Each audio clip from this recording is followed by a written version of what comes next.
When my fiance introduced me to his parents, his mother asked, "How much inheritance did your parents leave you?" Upon learning that they left me nothing of high value, she said, "Son, you deserve better than a poor orphan girl."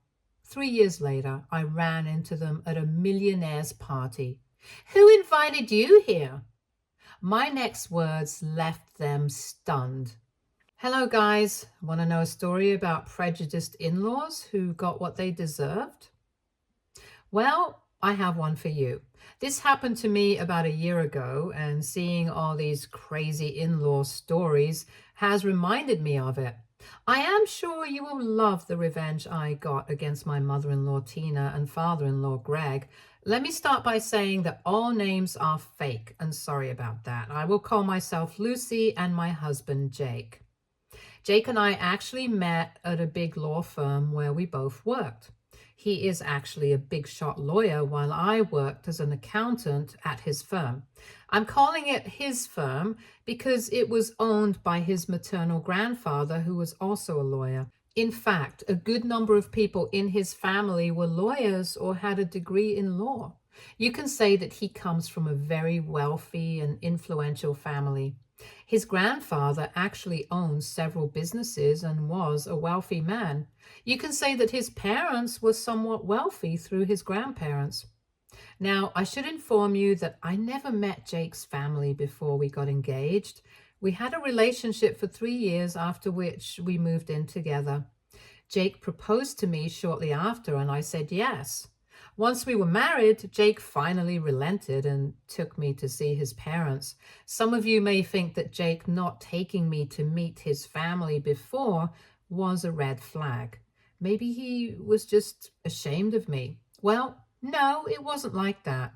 Jake had told me that his parents were pretty spoiled and had turned into vain people. They couldn't see past the riches of the world and were really classist. He didn't want them to drive me away with their antics, and he was also afraid I would judge him harshly after meeting his parents. I tried to assure him that we will be fine, but he absolutely refused to introduce us until we were engaged. When he finally took me to meet them, I understood that whatever he said was absolutely true. We had gone to Tina and Greg's house for dinner after Jake told them about us. As soon as I stepped into the house and met his parents, I knew we wouldn't get along. Tina and Greg were outright cold to me and didn't even talk to me as much. They only started to talk to me when we sat down to eat, and this is what they had to say. "I must admit that when Jake declared his engagement to you, I didn't expect you to be so plain." "What do you mean, Tina?" "It's just that my son had a type and usually went for tall, beautiful models. I'm just surprised that he chose you. Maybe that's why he never brought you around. You know, most women in our families tend to be a little more than average in looks. You will definitely stick like a sore thumb." "Mom, what is wrong with you? My fiance is as beautiful as she is." "Don't say those things to her again. Her looks don't define what kind of person she is." This is when I started to understand why Jake didn't want me around his parents. He was right in keeping me away because his parents were downright mean. The moment they started to talk to me, they were mean to me. However, even at this point, I was hoping that we had just gotten off on the wrong foot. I was really praying for them to end up being nice and liking me. But no such luck. In fact, things went pretty downhill fast. Greg said, "Jake is right, Tina. Let's not jump to conclusions. She may be plain, but she may have some excellent redeeming qualities. I'm sure you are independent, Lucy. Am I right?" "Yes, I am independent. I had my own job and lived alone till I moved in with Jake. My parents died when I was in college, and I have been on my own ever since then." "Good. At least you won't be a useless housewife or something. So what do you do for work, Lucy? I take it that you are not a lawyer like my son?" "No, I'm not a lawyer or anything. I actually work as an accountant." You hear that, my dear? Our son's fiance is an accountant. Can you believe that? Wow, I had no idea that you didn't even have a decent job. I was really taken aback by the way Greg and Tina spoke about my job. I looked at Jake because I was really confused about their reaction. Jake was looking really uncomfortable and embarrassed by what his parents were saying. He was giving me apologizing looks from across the table, and I could tell that he was very nervous. Tina and Greg looked really annoyed to find out that I was just an accountant. Now, I am not someone who just lets things go and ignores weird comments from people. Nope. I have a rather confrontational nature and like to question people and find out exactly what their problem is. So I straight up asked Tina and Greg what their problem was. I looked confused and said, "Why? What is wrong with my job? I don't understand." What is wrong with your job? Well, everything is wrong with your job. You are just a stupid accountant. Anyone can be an accountant these days. Am I right, Greg? Yeah, you can't flex being an accountant. It's almost as good as being a receptionist. You don't see anyone remembering an accountant's name now, do you? Well, no, I don't think anyone would bother to remember an accountant's name, but I still can't figure out what the problem is with this job. Oh, sweetie, I knew you wouldn't get it. You know what? We come from very different statuses, so it is natural you wouldn't understand how our world works. Tina said that in a very condescending tone.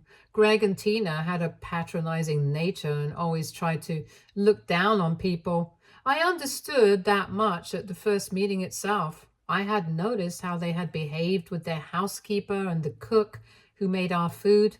They were absolutely lazy people who had their lives handed to them on a silver platter. I knew that both Tina and Greg were super vain and we would never get along well. Jake had also picked up on his parents' veiled insults and said, "You are being very insulting to my fiancé, guys. I don't think this is a good way to speak to her." "Oh, hush now, dear. She's trying to join our family, so the least I could do is find out what kind of a woman you're engaged to." "Yeah, let us talk to Lucy in peace, Jake. You should wait for your turn later. We're not done getting to know this woman you've brought into our house." "So, Lucy, I think we have already established that your job is less than ideal for our family, but there is still some space for redemption." "I don't know what you're talking about, Tina. My job is perfectly fine. I may not be a big shot business owner or something, but I have an honest income." "Well, that doesn't mean anything to us, Lucy. Your honest income won't do anything to make you rise in your status." "Yeah, so you better stop trying to sell your job as one of your redeeming qualities." "Well, your parents have passed away, right?" At that point, I was pretty annoyed and didn't want to continue the conversation anymore. All I wanted to do was take my purse and bolt. But I sat there and entertained Tina and Greg's stupid questions because I didn't want to make things worse. After all, I was there to meet Jake's parents and I needed to do this for him.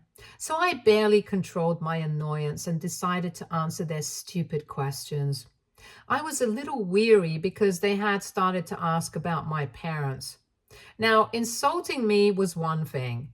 I could deal with it, at least for a while, but I wasn't going to digest any insults they made about my parents.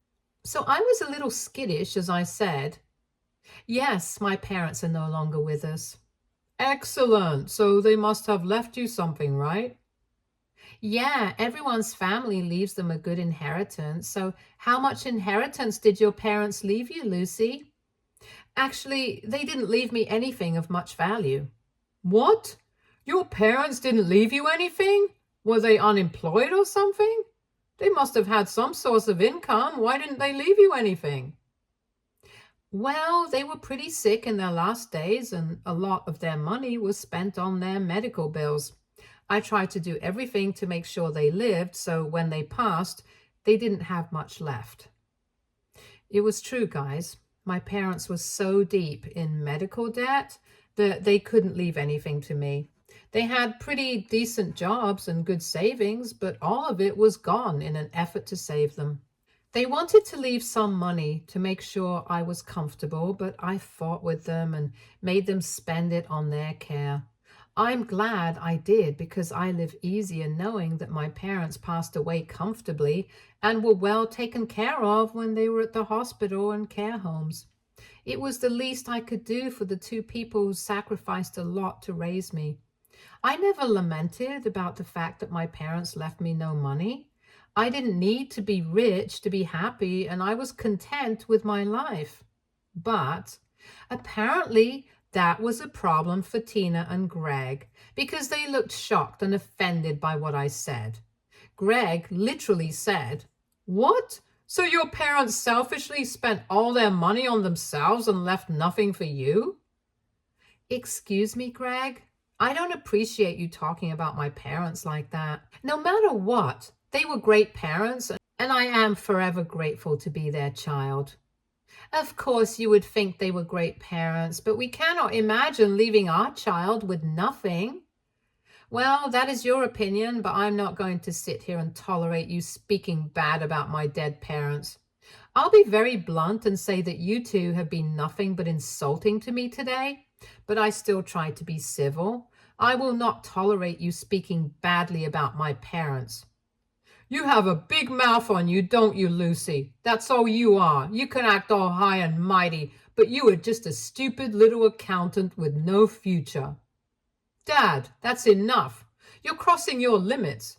Know when to stop. Throughout this dinner, all you did was insult my fiancée and demean her. I won't allow this anymore. Jake couldn't take it anymore and stood up for me again. He was having a really hard time keeping his mouth shut and seeing his parents pick apart my life. I burst out in anger when they tried to talk trash about my parents. But that didn't seem to deter them at all. Instead, they made fun of me and my job again. Tina and Greg were cornering me and I felt trapped. Jake had stepped in to stop his parents and sort of yelled at them a little. Greg and Tina, instead of being ashamed of their behavior, actually looked offended that Jake told them off. They said, "Why on earth are you fighting with your own parents to defend that woman, Jake? She is a nobody who shouldn't even be with you." Yeah, I thought you knew better than to date losers who wouldn't amount to anything in life. Have you really lost your mind, Jake? Have you guys lost your minds? You are both being ridiculous. You cannot expect me to sit still while you insult the love of my life. The love of your life, you say? Son, you deserve better than a poor orphan girl with no future. She is not on your level in any way, Jake.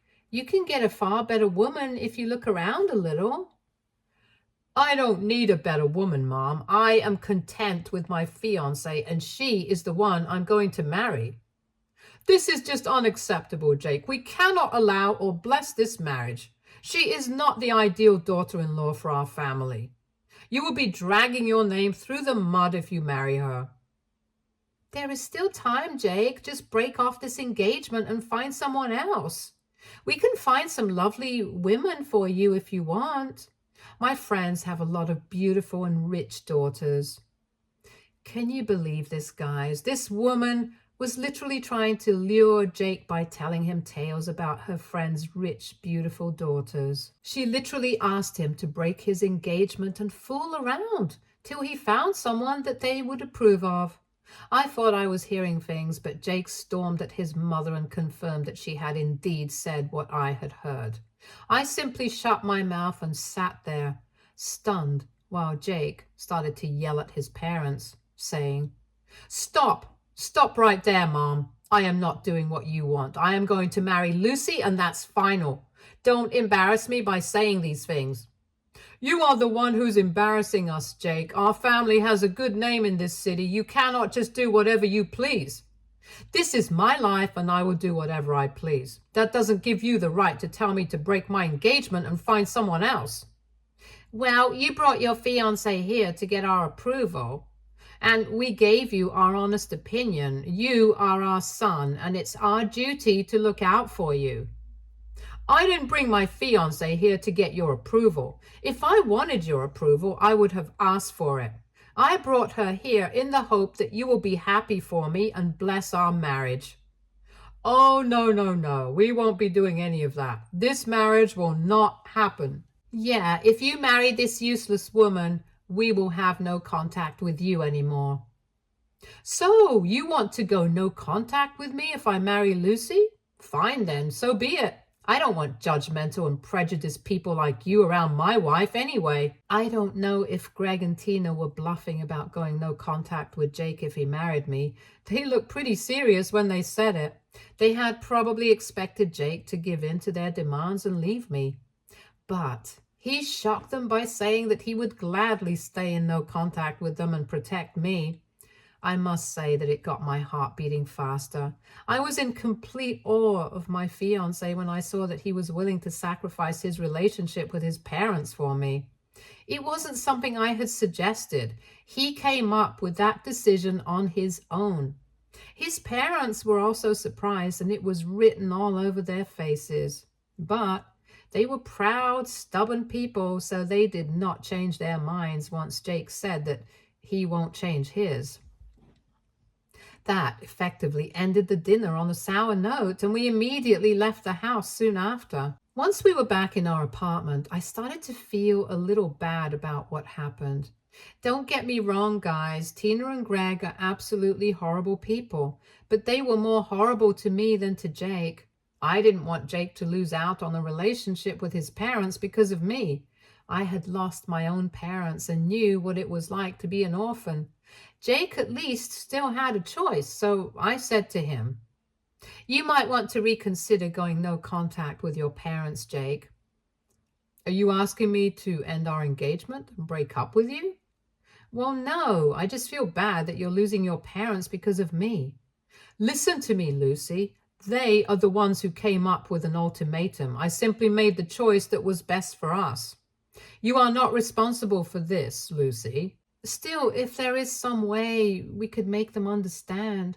"I know my parents much better than you, Lucy. This is why I never took you to meet them before. They are vain and shallow, and they will never change. They will only accept our marriage if you magically become rich.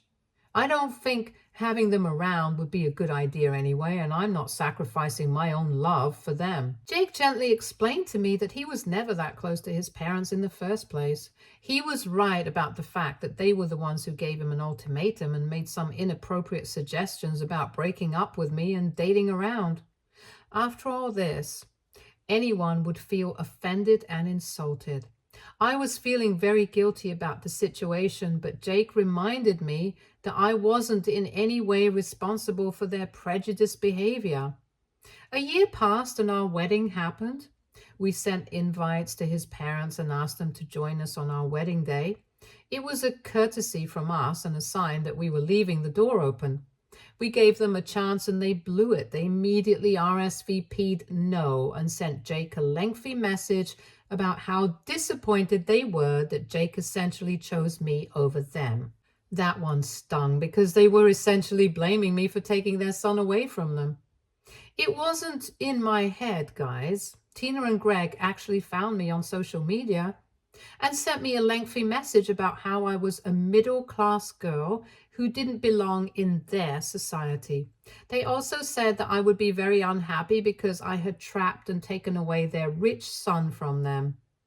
It was really hurtful, but the more I read the message, the more hilarious it got to me. Tina and Greg had acted like horrible parents who didn't care about their son's feelings and blamed the consequences on me. It was like seeing teenagers have a Cold War.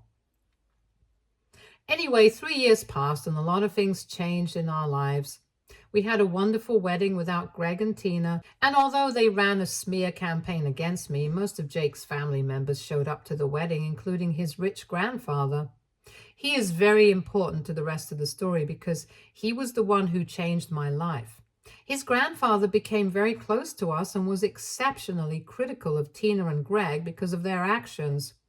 However, he knew that scolding his grown children was not the way to go, so he didn't say anything to them. That didn't mean he was docile. Nope. He did something for us that changed our lives completely. I met Tina and Greg again 2 years after I married Jake. Last time I saw them was at their house when I was engaged.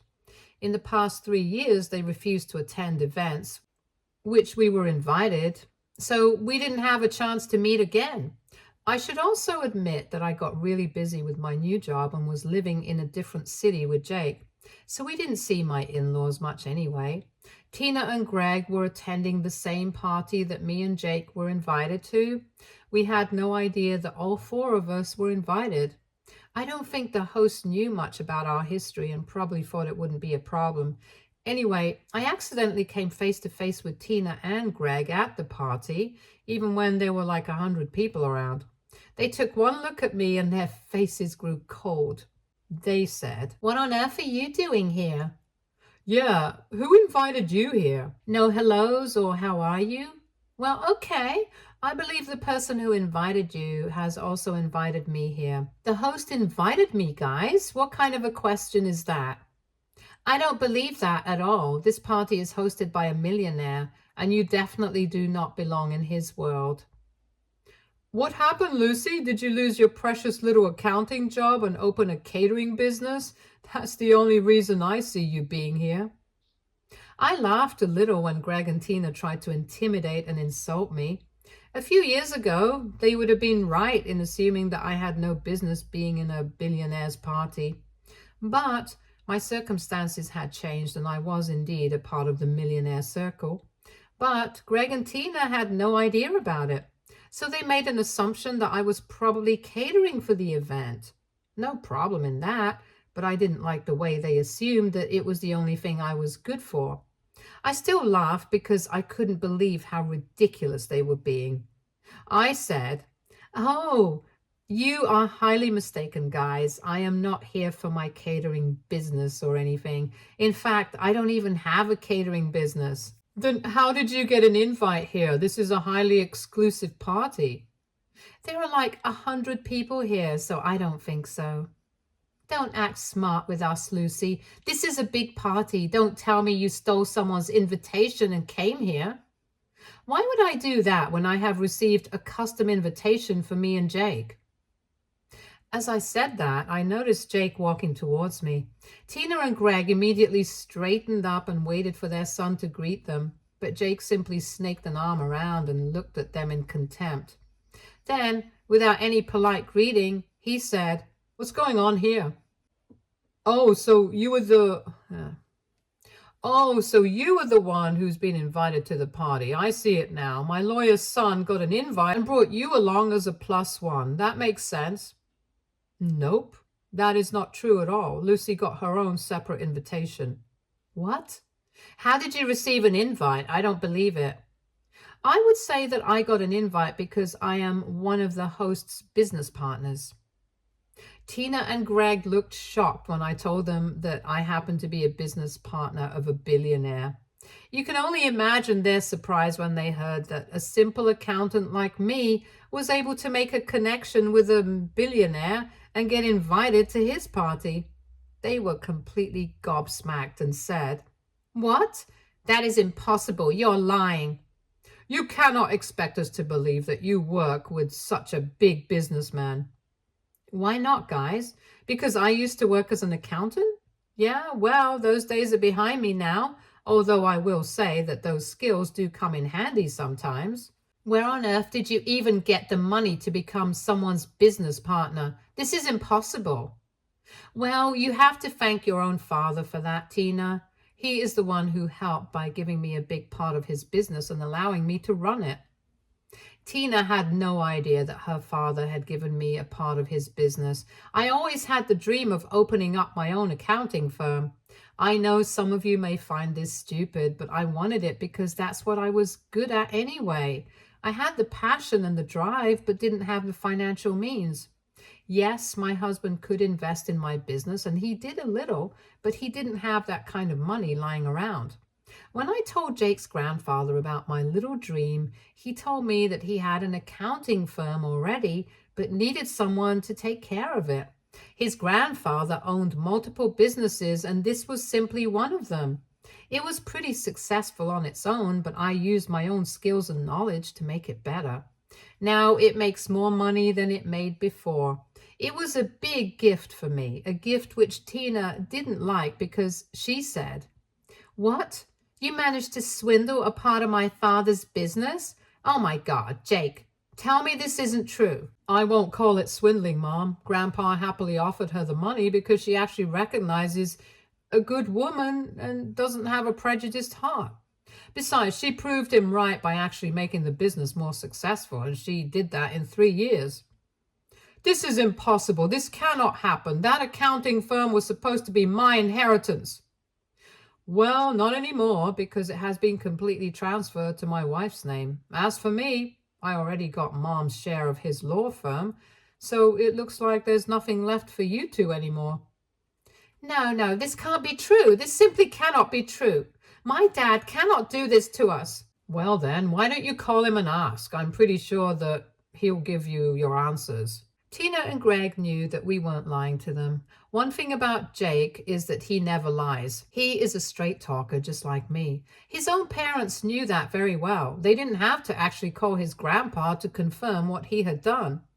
Calling him wouldn't go down well with them either. He was really pissed off at them and would probably yell at them for disturbing him. So they continued lamenting to us. Greg actually turned to me and started to insult me by saying, "This is ridiculous. You are a nobody and shouldn't be given such an important business to run." "I thought you thought anyone insignificant could do accounting. You seriously made it sound like you didn't care about this field at all. I wonder why you thought your father-in-law would hand over his precious business to someone who talks trash about the profession." "How could he do this to us? He took away both of our inheritance and gave it away. My father has betrayed us." "What's the matter, Mom? I thought you said that you would happily leave your son a big inheritance like a loving parent. Now that I finally got your inheritance, you seem very distraught about this." Tina didn't have much to say to that. They complained some more about Grandpa's decision and then left the party sooner than they would have. I suspect that they were embarrassed and sad upon hearing that both me and Jake were way better off than them now. They tried to be mean to me, and I ended up giving them the reverse. Jake and I enjoyed the rest of the party and laughed about Tina and Greg's reaction. We knew that this wasn't the end of their drama, and more flying monkeys were coming our way, and we were right about that. Tina and Greg continuously texted us about how we had stolen their inheritance and were being unfair to them. We had a good laugh about that too. They had really thought that they would sit on their butts all day and Grandpa would sponsor their lifestyle and let them have his business. Well, that wasn't happening. No one in their sane mind would give away their hard-earned money to someone who didn't even work. But Tina and Greg thought that Grandpa would do it for them. After telling us off for stealing their inheritance, Tina and Greg went to talk to Grandpa and to confront him about what he had done. Now, I have already told you that Grandpa is a no-nonsense and angry man who doesn't like entitled people. He was already pretty mad at them for being lazy and prejudiced and was stewing in anger, waiting for them to mess up again. They did just that when they showed up at his house to fight about his decisions. Let's just say that it didn't go down well, and Grandpa ended up cutting them off financially. Yup. He did just that and proudly told us that he is finally done letting his daughter and son-in-law mooch off him. Tina and Greg suffered a lot after Grandpa cut them off. They were really relying on their inheritance to live the rest of their lives and usually blew through any money they were given as allowance. So they didn't have the means to support their ridiculous lifestyle after Grandpa had cut them off. What did they do then? Get a job? Nope. They showed up at our new house begging for help. Can you imagine that, guys? Tina and Greg, who had actually given Jake an ultimatum to leave me or be cut off from them, were back to begging me for help. They knew that Jake and I had plenty of money to help them out and had expected us to do it. I don't know why they thought begging us would work, because it definitely didn't. Jake and I told them in no uncertain terms that we would remain no contact with them and won't help them in any way. They begged and cried to forgive them and let go of the past and help them out, but we strictly refused. I don't know what they are up to now because we are still in no contact, but I am glad that they are not harassing us anymore and have left us in peace.